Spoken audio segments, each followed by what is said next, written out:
রাত জুড়ে ঢাকা বিশ্ববিদ্যালয় এলাকায় ছিল ভোটের আমেজ। শিক্ষার্থী, শিক্ষক, কর্মচারী সবার আলোচনার প্রসঙ্গ একটি, আর সেটি হচ্ছে ডাকসু নির্বাচন। সারা রাত তৎপর ছিল বিশ্ববিদ্যালয়ের প্রশাসন ও আইন শৃঙ্খলা রক্ষাকারী বাহিনী। বহিরাগতদের প্রবেশ ছিল নিষিদ্ধ।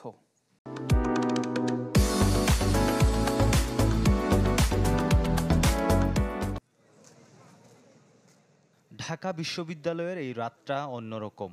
২৮ বছরের প্রতীক্ষা শেষে ২০১৯-এর যেই প্রশ্নবিদ্ধ ডাকসুর ভোট, তাও হয়েছে ৬ বছর হলো। গোটা প্রাঙ্গণ জুড়েই তাই আগামী দিনের নতুন নেতৃত্বের অপেক্ষা।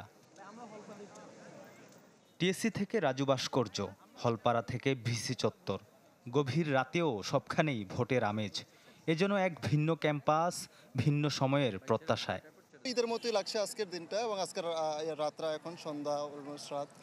সো আমাদের পুরো চাঁদ রাতের মতোই আমরা অনুভব করতেছি। দীর্ঘ ৫-৬ বছর পরে আমরা হচ্ছে ডাকসু ইলেকশন পেতে যাচ্ছি।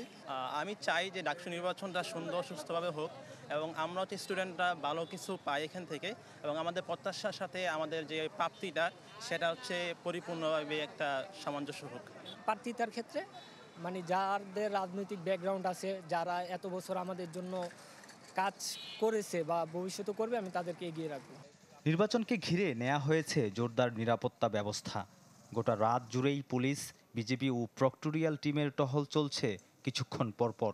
বিশ্ববিদ্যালয়ের প্রবেশ পথগুলোতে বসানো হয় ৬টি চেকপোস্ট। উৎসবমুখর পরিবেশে একটা সুন্দর নির্বাচন হবে, একটা ডাকসু আমরা উপহার দিতে পারবো। এটা আমাদের সবার বিশ্বাস। আপনাদের সহযোগিতায় আমরা এটা ইনশাল্লাহ করতে পারবো, এবং আমরা নিরাপত্তার কোনো ধরনের ঘাটতি দেখছি না। এর মাঝেই ভুয়া পরিচয়পত্র সহ এক বহিরাগতকে আটক করে ঢাকা বিশ্ববিদ্যালয় প্রশাসন। পরে তাকে হস্তান্তর করা হয় শাহবাগ থানায়।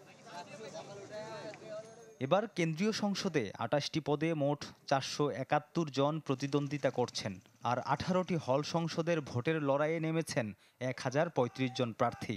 ৮টি কেন্দ্রে ভোট চলবে বিকাল ৪টা পর্যন্ত। মির্জা রাকিব, চ্যানেল 24, ঢাকা।